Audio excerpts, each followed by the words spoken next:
composição e produção musical. Nesse vídeo de hoje, gravado na Sala São Paulo, eu converso com Douglas Fonseca. Começamos com sua história, estudo e trajetória entre Brasil e Estados Unidos. Continuamos com nossa conversa focada no universo da produção de trilhas sonoras para a televisão e as mais diversas mídias, a área de especialidade do Douglas, e concluímos com reflexões sobre a vida e os projetos de nós, criadores musicais. Super feliz de estar aqui com você, Douglas Fonseca. Tivemos uma conversa online num momento de pandemia para o seu canal e agora invertendo um pouco os papéis aqui, a minha vez de te fazer umas perguntas, sugar todo esse conhecimento aqui, que está com você, conversar um pouquinho sobre a sua história, que tem inclusive muitos pontos em comum com a minha história e o que você vem fazendo artisticamente no seu trabalho.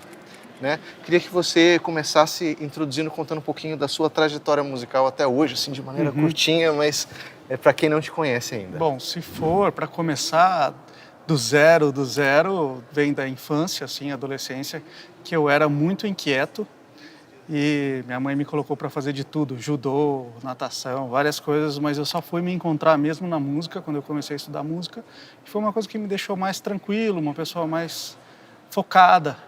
E aí, meio que foi isso. A partir daí, eu nunca mais parei. Eu tenho sempre essa curiosidade, essa coisa inquieta de estar querendo sempre evoluir musicalmente, que é uma coisa que eu tenho muita curiosidade. Eu estou sempre estudando, aprendendo. E aí foi natural. Quando chegou 15, 16 anos, assim, foi natural eu já estar tão envolvido com a música que eu nem pensei em fazer outra coisa como carreira, sabe? Como trabalho. E aí eu sempre ia estudando com professores particulares, assim, tive um professor que me marcou muito, que foi o Haroldo Garcia em Ribeirão Preto. Ele era um professor de guitarra, ele era médico, mas dava aula de guitarra. E ele é um grande guitarrista, grande professor, estudou na Berklee. Então, me marcou, assim, foi quando eu comecei a entrar no jazz mesmo. Antes eu tocava outras coisas. E aí eu fiz música na Unicamp, você também fez, né? Então eu fiz música popular, guitarra e composição, né?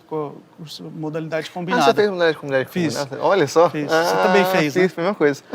Mas eu não cheguei a me formar em composição. Só me formei em música popular, que eram 4 anos, e composição eram 6 anos. Isso.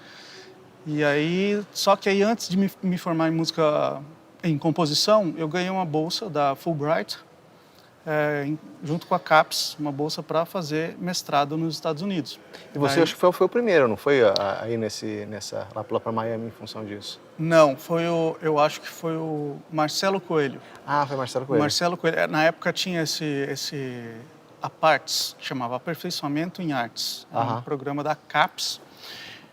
Mas tinha uma parceria com a Fulbright também, que para quem não conhece, a Fulbright é uma instituição a mais famosa de bolsas e prêmios dos Estados Unidos para jovens talentos, estudiosos e tal. É como se fosse a FAPESP, só que lá dos Estados Unidos. Então, na minha época, o primeiro foi o Marcelo Coelho, né? Depois foi o Rodrigo Morte. O Rodrigo Morte também teve essa bolsa, aí depois fui eu. Que bacana. A bolsa do Marcelo e do Rodrigo, eu acho que foram só CAPES. A minha teve CAPES e Fulbright. Eu nem sabia da existência da Fulbright, mas eram 25 bolsas para jovens brasileiros estudarem fora, né? E 5 para música, 5 para teatro, 5 para artes cênicas, 5 para cinema, né? 5 para cada área das artes. E eu fiquei em primeiro lugar de música. Que legal. E aí, quem ficasse em primeiro lugar, os 5 primeiros de cada área, ganhava, além da Bolsa CAPES, a Bolsa Fulbright. Que eu nem sabia o que era, depois que eu fui ficar sabendo e tal, foi muito legal. Então, eu evoluí assim na infância, adolescência, com professores particulares, estudei na Unicamp. Na época que eu entrei na Unicamp, eu queria ser guitarrista. Eu já tinha facilidade para escrever música à mão, mas era uma coisa que não tinha despertado ainda para compor, fazer arranjo e tal. Eu queria ser guitarrista. A ideia era queria ser um puta guitarrista de jazz, assim. Aí, na faculdade, na Unicamp, a gente montou uma banda para estudar improvisação. Só que a banda tinha 3 saxofones, 2 trombones, um trombone, 2 trompetes, era muita gente. Então, até cada um improvisar 3, 4 coros, Você ficava lá esperando, então era muito chato.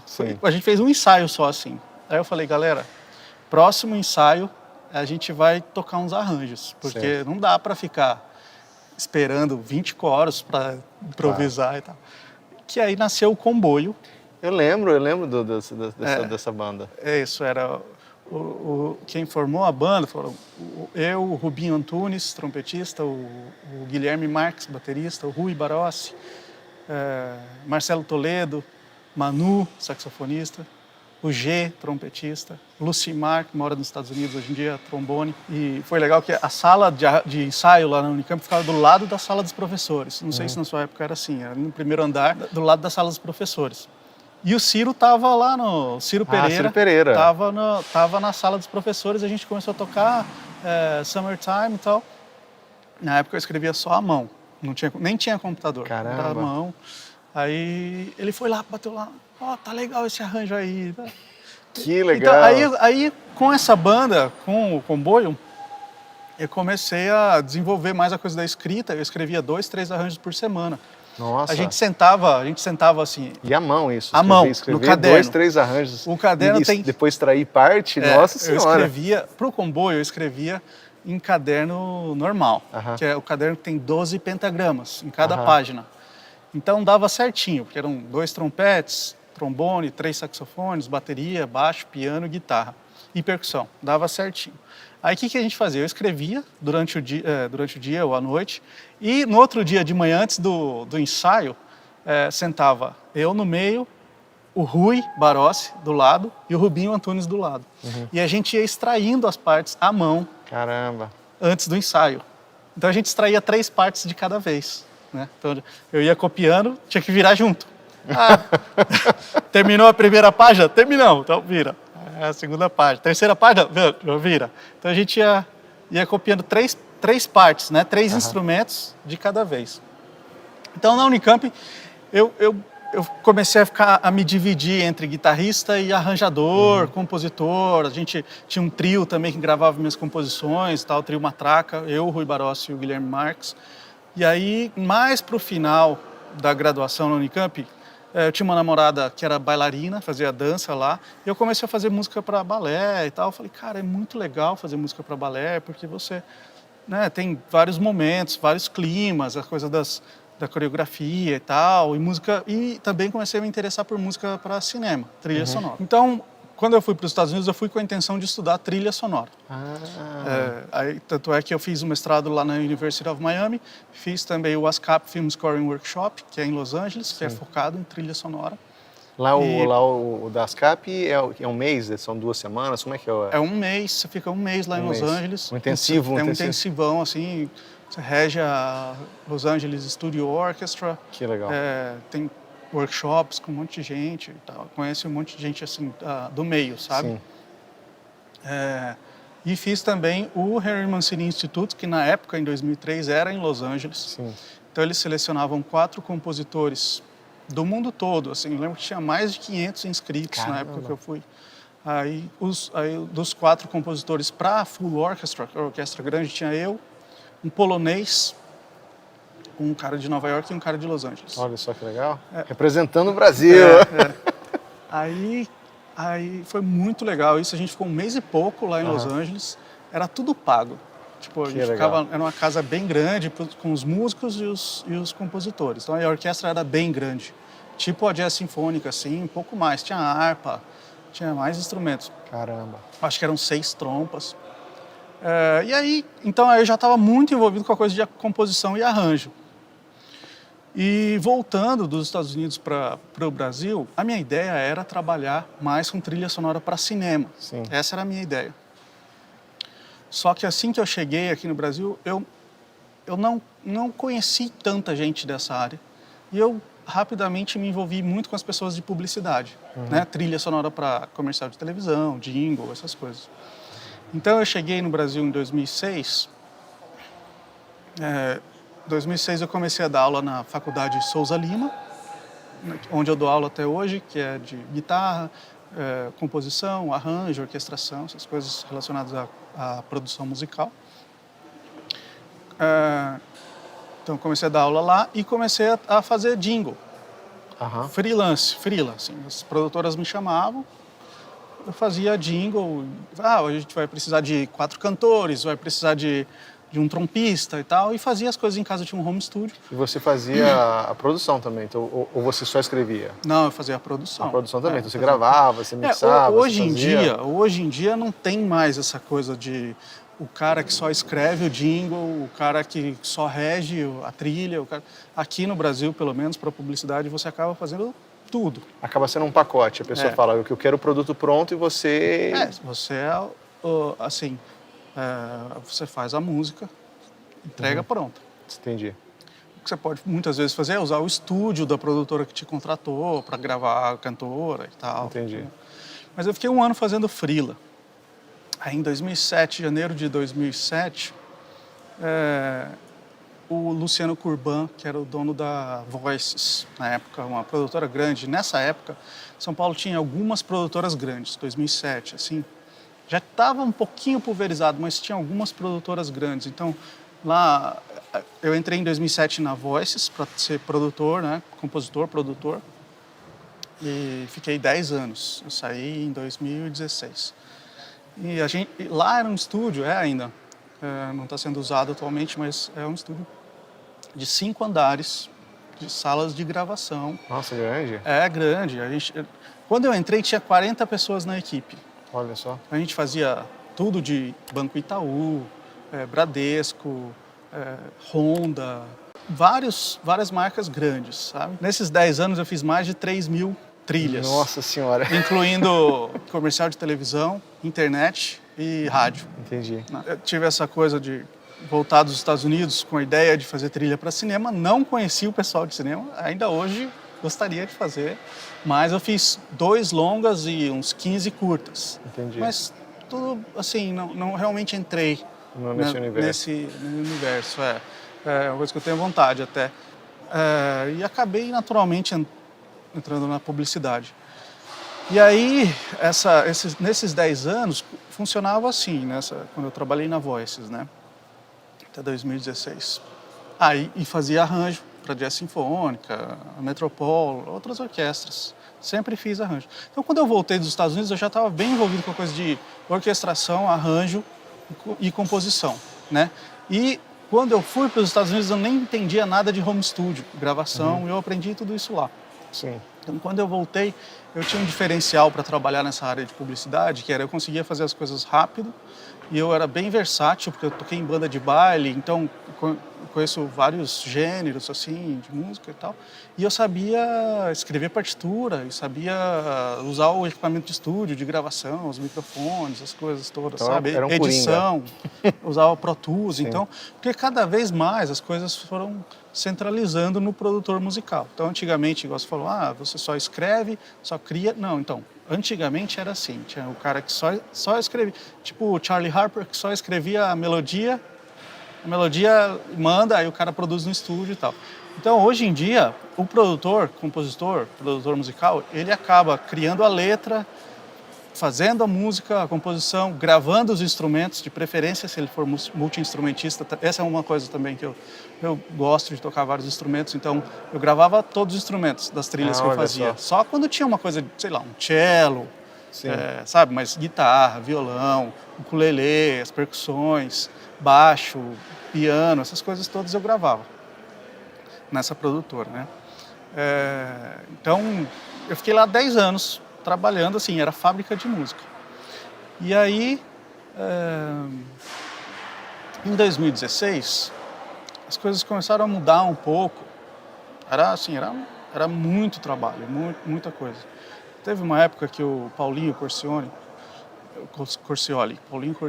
ele é um grande músico, tocou com a Shakira e tal, ele era produtor lá também. Ele estava de férias, eu tive que fazer 27 jingles, na verdade 27 versões de um jingle para Leroy Merlin. Nossa. Em 3 dias. Nossa. Foram 9 versões por dia. Nossa. Então, uma era com piano, não sei o quê, outra era ukulele, não sei o quê, sei lá, outra era reggae, outra era rock, outra era um jazz, era a mesma melodia, mas você tinha que harmonizar de acordo com o estilo, tinha que gravar os instrumentos de acordo com o estilo. Eu lembro que eu fiquei com dor de garganta, sabe essas coisas? Então, era muito trabalho. Mas aí o mercado começou a mudar um pouco, porque com a facilidade de adquirir home studio, equipamento, as produtoras grandes que tinham 5 compositores, 3, 4, 5 compositores trabalhando dentro, cada compositor desse montou a sua pequena produtora, sua pequena estúdio e começou a pulverizar muito. Sim. Naturalmente o preço também caiu, mudou, né? E aí, agora, hoje em dia, é bem mais pulverizado. E além de ser mais pulverizado, tem a coisa das libraries, que são as livrarias de música, que as pessoas compram músicas prontas. Então, você entra lá na livraria, antes não tinha isso. Então, o diretor de filme, por exemplo, de cinema ou de publicidade, entra lá na livraria, eu quero uma música de terror. Então, ele fala, tem uma opção de 2 minutos de terror, 30 segundos de terror, entendeu? Aí ele ouve lá algumas de terror, essa eu gosto. Então, hoje em dia, muita gente usa música de livraria. Tem as livrarias muito boas, aliás, feitas por músicos muito bons. Inclusive, até conectando com você falando da universidade, vários colegas meus lá de Miami, eu sei que estão morando em Los Angeles agora, trabalhando com as libraries. As libraries, fazendo justamente essas trilhas. Que na maioria dos casos são orquestrais, mas todas sequenciadas, né? Sim. Então acabam sendo especialistas em fazer sequenciação para soar aquele som grande de orquestra, não sei o quê. Então é um outro universo musical que surgiu de um tempo para cá, né? Sim. Então as trilhas de publicidade que eu fiz também são assim, tudo a orquestra você faz com os plugins, com computador, tudo mais. Raramente gravei orquestra mesmo para publicidade. O primeiro comercial de televisão que eu fiz foi em 2006. Profissionalmente, foi com o Dudu Marotti, foi Honda Fit 2006. Na verdade, foi no final de 2005 que a gente fez isso. Eu ainda estava nos Estados Unidos. O Dudu Marotti é um grande produtor, produziu Skank, Pato Fu, produziu muita gente.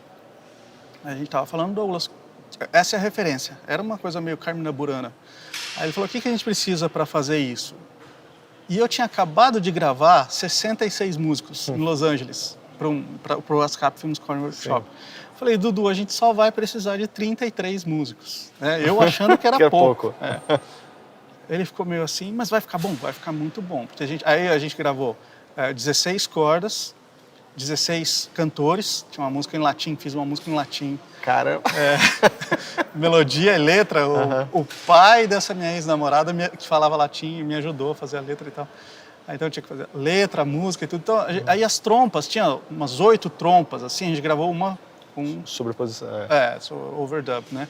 Um trompista só, foi o Mário Rocha, que aliás toca muito bem, ele fez as 8 trompas tão afinadas que ficou um som magro. Falei, Mário, dá para mudar um pouquinho o bocal assim, para desafinar um pouquinho, para a gente ter aquele corpo de 8 trompas? Beleza. Aí ele tocou um pouquinho desafinado, aí teve aquele corpo de trompa.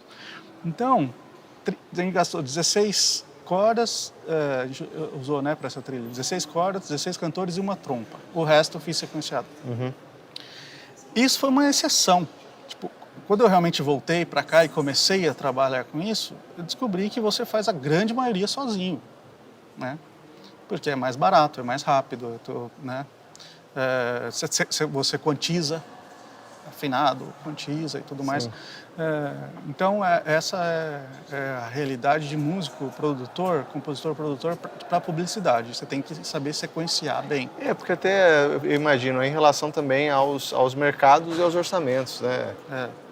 Gravar uma orquestra sinfônica é uma coisa carésima, né? Você vai pagar todos os músicos, a sala, o engenheiro de áudio. Tudo isso é uma coisa, assim, que é um orçamento que... E aí, hoje em dia... Aí, em 2016, eu saí da Voices. A Voices meio que se desfez, né? O Luciano chegou para a gente e falou, olha, a gente não está tendo trabalho suficiente para manter a equipe fixa, vou liberar vocês para vocês fazerem o que vocês quiserem. A gente vai continuar trabalhando com um esquema de freelance, mas fixo, porque os produtores fixos, a gente tinha, para a gente dar exclusividade, da produtora, a gente tinha um fixo, um mínimo e uma porcentagem. Então, se a produtora fosse muito bem, a gente tinha uma porcentagem boa. Se não fosse bem, se fosse muito mal, a gente tinha um mínimo. Entendi. E tinha um fixo também, que assim, né? Independente de ter trabalho ou não, para a gente dar exclusividade, tem exclusividade. Sim. Aí, legal, ele desfez lá a voz e tal, eu montei a Jungle Birds, que é a minha marca, que eu faço a mesma coisa. A Jungle Birds a gente produz, só que assim, não tem nenhum funcionário fixo. Entendi. Trabalho com equipes. Então, pega uma trilha para fazer. Ah, legal, essa trilha vai precisar de um locutor, 2 cantores, os instrumentos eu vou fazer, ou um cellista, alguma coisa assim e tal. E tem o Cuca, que é um cara que trabalha comigo, não é fixo, é freela, né? Tem um pessoal, uma equipe assim que já trabalha comigo que é de freela. O pessoal que sabe sequenciar a música, o pessoal que é técnico, o pessoal que grava locução, locutores. E hoje em dia, principalmente depois da pandemia, todo mundo tem como gravar em casa, praticamente, né? Quem trabalha profissionalmente como locutor, músico de estúdio, cantor, tal, cantor de estúdio, de jingle, de publicidade, o pessoal fez um home studio legalzinho. Então, eu mando a base, o pessoal grava as coisas, eu mixo ou o Cuca mixa. Então, como está muito pulverizado e mudou muito o mercado, eu estou trabalhando nesse esquema atualmente, para trilha sonora, de publicidade. Que é a Jungle Birds, quem quiser conhecer é junglebirds.com.br. E junto com as trilhas sonoras de publicidade, às vezes pinto uma trilha de série também para livraria, já fiz bastante coisa para livraria, e faço arranjo, né, para as orquestras que encomendam, e dou aula na Faculdade de Souza Lima. Então, eu estou dividido aí entre essas 3 principais funções, que como arranjador, compositor de trilha sonora e professor. Que legal. Nessa trajetória sua, se você fosse imaginar o Douglas de anos atrás, né, o que dica você daria para você mesmo? Do poxa, o que valeu a pena ter estudado? Quais são o caminho das pedras aí para quem quer ser arranjador no Brasil, para quem quer ser compositor no Brasil, para quem quer atuar nessa área de trilhas e de criação musical? Quais são as dicas Assim, vou falar um pouco do jeito que eu sou, que é uma cabeça open-minded, né? Open-minded, na verdade eu gosto de falar open ear, ouvido aberto. Tem a pessoa cabeça aberta e a pessoa ouvido aberto. Certo. No sentido de você conhecer de tudo, procurar ouvir de tudo, pesquisar de tudo, porque se você for trabalhar com publicidade, certo, trilha, porque você tem que fazer um funk carioca um dia, um hip hop o outro, um rock no outro dia, e no mesmo dia você tem que fazer um jazz, aí no outro dia uma música orquestral. Tipo, exige uma grande flexibilidade. Olha só que engraçado, a gente está aqui na Sala São Paulo, né? Sim. Eu fiz uma propaganda de Itaú Personalité, que é o patrocinador aqui da Sala São Paulo, era pelo menos na época. É uma música orquestral, mas foi toda feita com MIDI, eu fiz todo no sequência, sabe, no programa de computador. Sim. Não tem nenhum instrumento real. Aí você ouve, você vê a imagem da orquestra no fundo. Aparece e tal, a orquestra com mas som. O som de sequenciação. E tem um locutor em cima e tal. Mas você estava falando sobre essa questão que uma habilidade importante para um músico que queira entrar nessa área é essa flexibilidade de estar com os ouvidos abertos para entender de uma série de gêneros diferentes, porque cada projeto acaba exigindo... Então você acaba sendo um pesquisador constante. Tem uma propaganda de Todd, que a vaquinha, quem toma Todd fala mu, a vaquinha dançando um funk carioca. A vaquinha, o personagem vestido de vaquinha dançando funk carioca. Aí eu tive que ouvir um monte de funk carioca, sabe? Você tem que achar o timbre da bateria. Você não vai escrever uma bateria. Sim. Você vai achar, o cara usa a 808 da época de não sei o quê. Caramba! Não é semicolcheia, é um pouquinho terminado aqui, o chimbal. Putz, o chimbal, então só tem o agudinho, não tem o grave do chimbal, entendeu? Você tem que ver cada detalhe, senão não soa o estilo. Então você está constantemente estudando a pegada do baixo de soul, a pegada do... Entendeu? E é isso que você está falando, quer dizer... Essa que é a coisa que eu falei do ouvido aberto. Claro, mas assim, num espectro grande, porque uma coisa você está com a cabeça ou o ouvido aberto enquanto arranjador, né? Outra coisa é você estar enquanto engenheiro de áudio, que você está falando, e a questão de instrumentista, né? Porque eu sinto que e são habilidades relacionadas, mas habilidades diferentes, né? Você saber, bom, o funk, o universo melódico é assim, o universo harmônico é esse, os ritmos são esses, os clichês do estilo, as coisas que definem o estilo são essas, e eu consigo trabalhar e escrever alguma coisa criativa. Outra coisa é você conseguir produzir uma faixa auditiva com os timbres, com a performance, com tudo. Então são duas habilidades assim, né? Para mim é mais ou menos a mesma coisa. Sim. É o que você falou, elas são combinadas porque o produtor ele tem que ouvir, criar alguma coisa ali, produzir e fazer soar igual. Sim. Então hoje em dia está muito relacionado a coisa do engenheiro de áudio, engenheiro de som, compositor, o arranjador, né?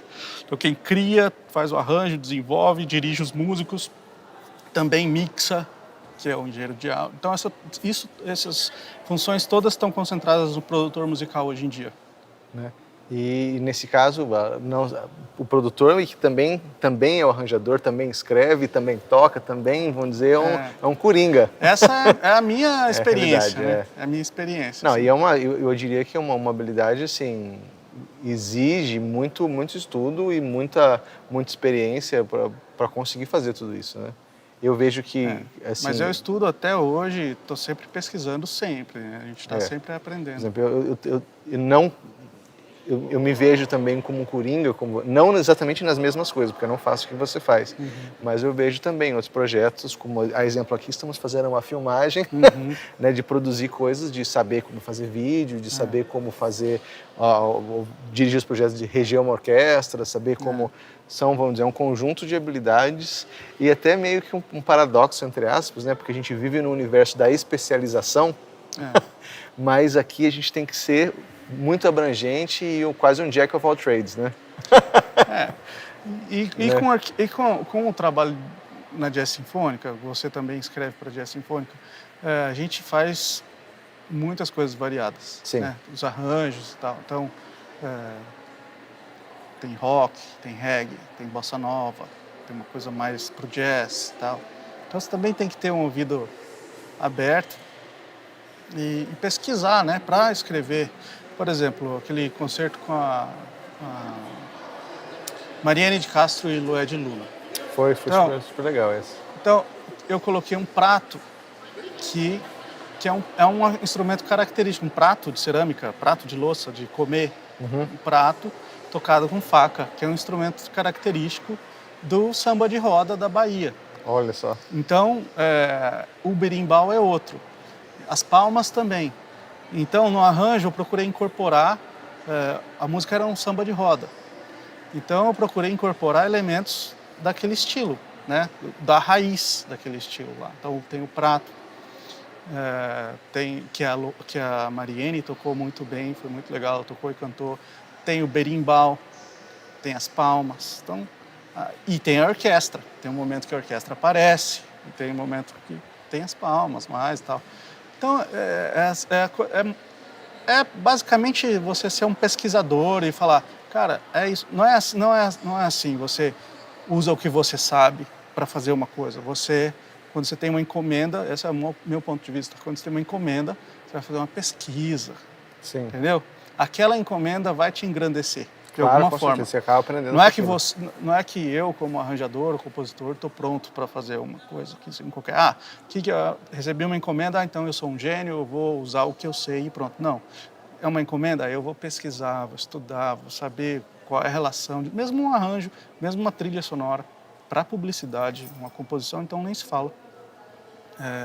E aí você vai pegar elementos daquele estilo para ajudar no desenvolvimento de sua composição, seu arranjo, sua trilha. Às vezes tem um instrumento que é característico. Você vai eu fiz uma trilha da Copa do Mundo de 2014, eu acho, que era do Itaú, mas tinha um menino judeu e um menino árabe. E aí eles estavam se olhando assim, mas de repente a bola cai, entra uma bola assim que um estava jogando, eles começam a jogar a bola junto. Enfim, então a bola, o futebol une as pessoas, mesmo que, né? Aí coloquei instrumentos árabes, né? Olha só que legal. senão você faz uma coisa muito genérica. Com certeza, com certeza. Então, eu acho que isso aí... Até uma, você falando, é uma humildade musical, no sentido de sempre se colocar na posição de aprendiz, de entre aspas, nunca está começando do zero, porque tem todo um repertório que vem nas costas e uma experiência. Mas, em relação àquela especificidade daquele projeto, é quase um reaprender, né? É isso. Então, se a gente fosse... Até estou pensando aqui, a ideia do canal dos Criadores Musicais é justamente trazer questões relevantes para as pessoas que querem trabalhar com criatividade musical, querem trabalhar como criadores, vamos lá, no espectro mais abrangente possível, né? A ideia, desde os criadores no sentido de composição até os criadores no sentido de performance, interpretação, etc e tal. E, conversando com você, eu senti que aqui no trabalho que você desenvolve, você acaba passando pelo espectro inteiro, né? Desde o processo de composição, de arranjo, o de interpretação, direção de músicos, o trabalho de produção de estúdio, de mixagem.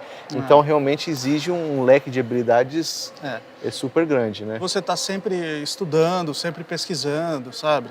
Se colocar num lugar assim de que você, quando você recebe uma encomenda, aquilo lá vai te adicionar coisas. Não é você que é o gênio que vai chegar lá e fazer só com as coisas que você sabe. Não, você vai precisar crescer com aquela encomenda, sabe? Muito legal isso, muito legal. Então, você faz um trabalho de pesquisa, você faz uma coisa realmente apropriada para aquela encomenda. Quais foram as experiências mais bacanas que você teve? A mais legal que eu já tive foi reger a Orquestra Jovem Tom Jobim num concerto no Memorial da América Latina, as minhas composições. Que legal! Logo que eu cheguei no Brasil, o Roberto Sion... em Los Angeles também foi muito legal. A primeira trilha sonora que eu fiz também para publicidade foi legal, com 36 músicos, 33 músicos. Mas, assim, essa é a que eu guardo com muito carinho, porque eu lembro que o pessoal, a Orquestra Jovem, Tom Jobim, o pessoal... tinha uma vontade, assim, sabe? Os jovens, assim, uma vontade de querer fazer bem feito e tal. Então, eu tinha acabado de chegar dos Estados Unidos, o senhor me convidou para fazer um concerto com a Jovem Tom Jobim e eu regendo as minhas composições. E foi muito legal, muito legal. Adorei as semanas de ensaio, 1 ou 2 semanas, não sei, a gente teve de ensaio, mas todos os dias de ensaio eu adorei, foram muito legais, o pessoal foi muito aberto, sabe, para fazer as músicas, assim, do jeito que eu estava pensando. Esse foi, eu acho que, o mais legal de todos os jogos. Que legal. O segundo mais legal foi essa época que eu fiquei em Los Angeles, no ASCAP, que a gente gravou com uma orquestra muito grande. Foi uma composição muito legal que eu fiz, bem desenvolvida, que chama Ciranda Orquestral. Tem uma gravação muito legal dela no Spotify, que é essa gravação de Los Angeles com essa orquestra, com os melhores músicos, assim, jovens do mundo. Isso do Henry Mancini. Do Henry Mancini, isso. Do ASCAP, sensacional a orquestra, tá claro. Também. Aí, o que mais? Alguns comerciais de televisão foram legais. Os arranjos para jazz sinfônica, que eu gosto muito de fazer. Que também cada um é uma história, assim, você tem que pesquisar. É muito legal. Eu acho que, cara, no geral, eu gosto de bastante coisa que eu faço. Mas acho que são esses aí os... Que legal. Que tem a ver mais com orquestra, né? Sim. As composições para orquestra. Reger minhas composições é uma coisa que eu acho muito legal. E até nesse sentido, eu acho que a gente que gosta de grandes grupos musicais, né? E que trabalha com arranjo, etc., um dos grandes desafios é ter as coisas tocadas. Porque exige logística, exige recursos, exige uma série de peças que vão se colocar. Eu me vejo numa posição meio indo, às vezes, contra a maré, no sentido de tentar fazer a coisa acontecer, etc e tal, e muitas vezes dá certo, às vezes não dá tão certo, mas a gente está nesse corre. Você pensa, às vezes você tem vontade de fazer um projeto, você fala, pô... Tenho. E aí? Mas é o que você falou, eu tô sem tempo agora para ficar correndo muito contra a maré, sabe? Nadando muito contra... Então, por exemplo, o Comboio, que era um projeto meu, dos meus colegas e tal, era uma coisa que a gente tocava as nossas composições e tal. Mas assim, não era todo mundo que podia ir nos ensaios. É muito complicado, banda Sim. com muita gente, principalmente quando você não tem um patrocinador. Claro. Então, o pessoal faltava no ensaio. Era sempre um pouquinho frustrante. Sim. Era uma grande alegria, mas era uma grande família, uma grande alegria, mas era um pouco difícil, assim. Sim.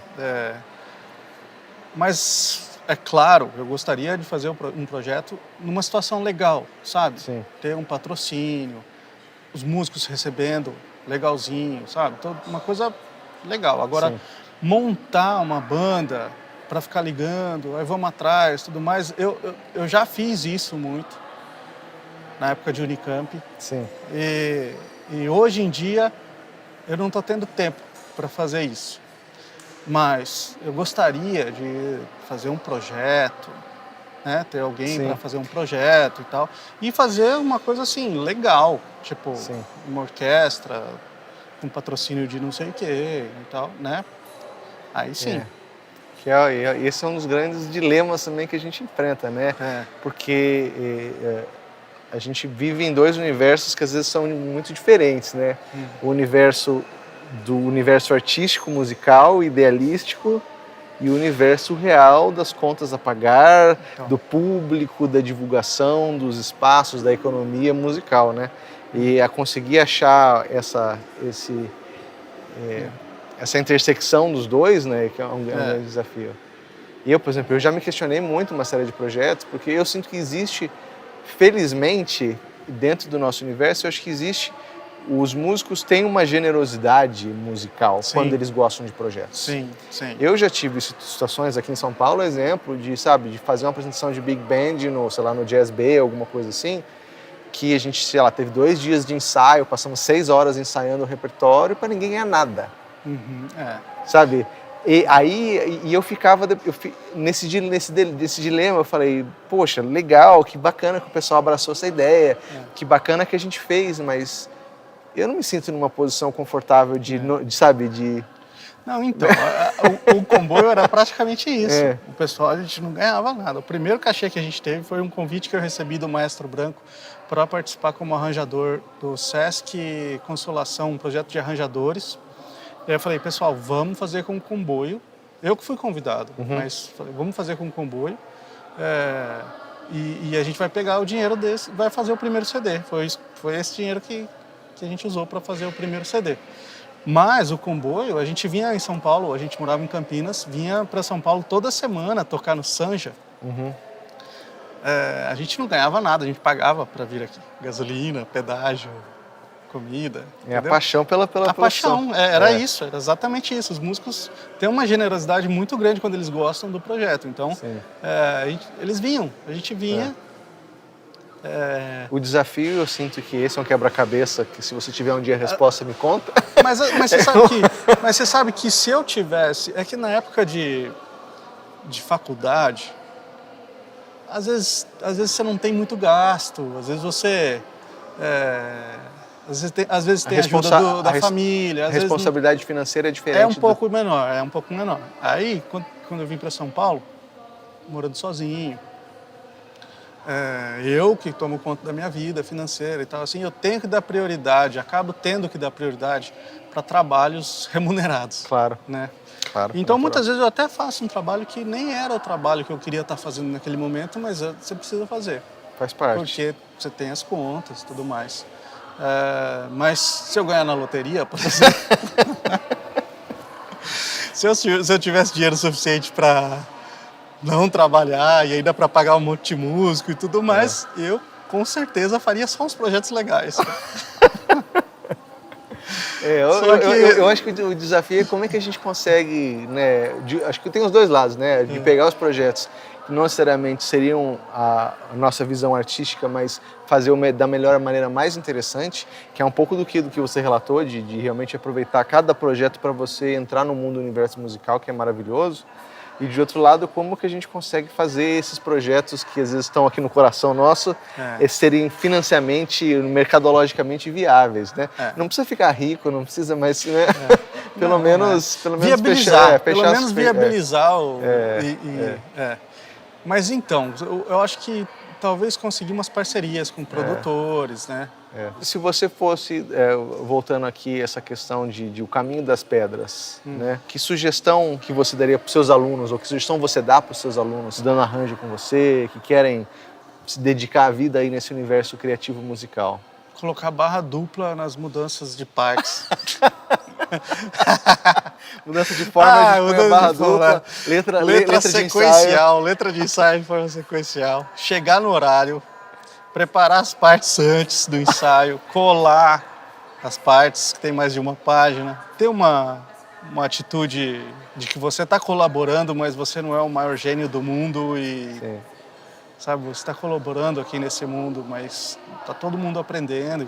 Então, eu acho que é isso. Eu acho que é procurar fazer a coisa bem feita, pesquisar, estudar e ter uma atitude mais profissional de, tipo, chegar no horário, né? E ter um site para mostrar as coisas, um canal de YouTube, Instagram, procurar gravar e filmar sempre as coisas que faz para poder divulgar. Entender, vamos dizer, a música além de paixão como carreira, né? Porque por que eu brinquei? Por que eu brinquei com esse negócio da barra dupla? Sim.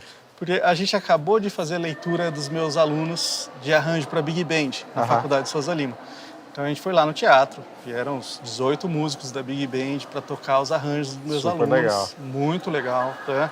Não é toda a escola que você tem a oportunidade de ter o seu arranjo para Big Band tocado. Sim, né? Claro. Na UM você tem, porque a gente teve, porque tem um monte de Big Band e tal, mas aqui no Brasil é raro. É raro. E na Unicamp eu não tive isso. Então, eu tive eu toquei na Big Band da Unicamp, né?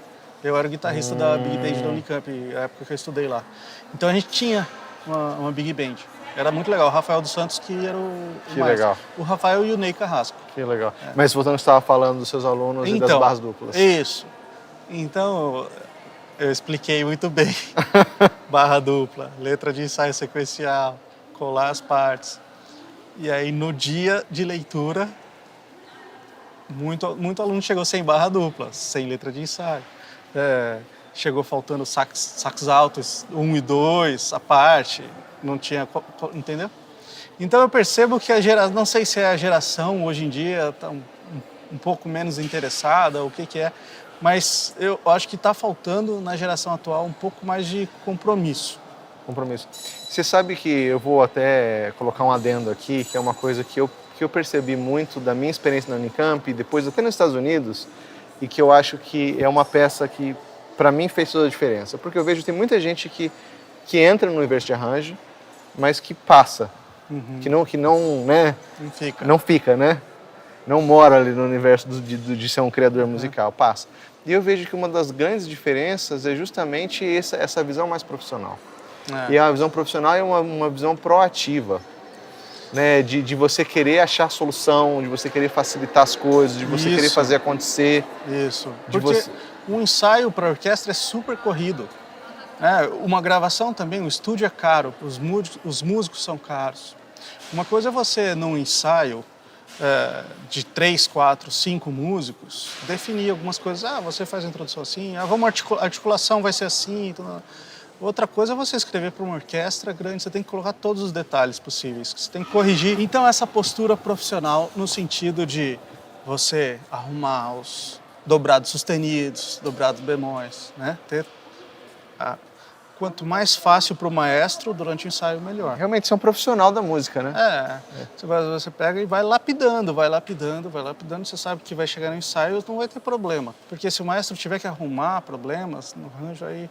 Então, às vezes, a ideia musical é genial, mas o acabamento da partitura não é tão cuidado. Então, e isso acho que transparece também para os próprios músicos, no sentido de você receber uma partitura que você vê que teve um cuidado na partitura, você vai tocar com mais cuidado também.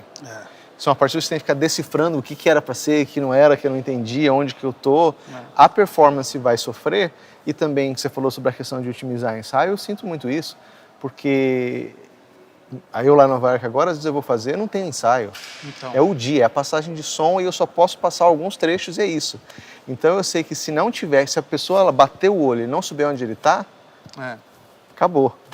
E assim, eu quero usar o tempo que eu tenho de ensaio para poder trabalhar coisas musicais, os desafios musicais que eu tenho. Isso. Se eu tiver que usar o tempo de ensaio para resolver problema de leitura ou problema de escrita de partitura, problema de forma, eu tô É isso aí. ferrado.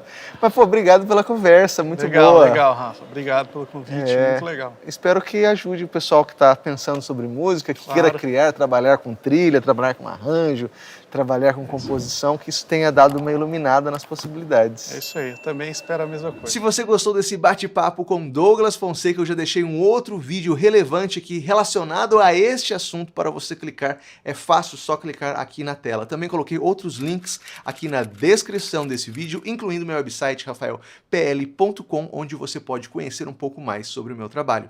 A gente se vê no próximo vídeo.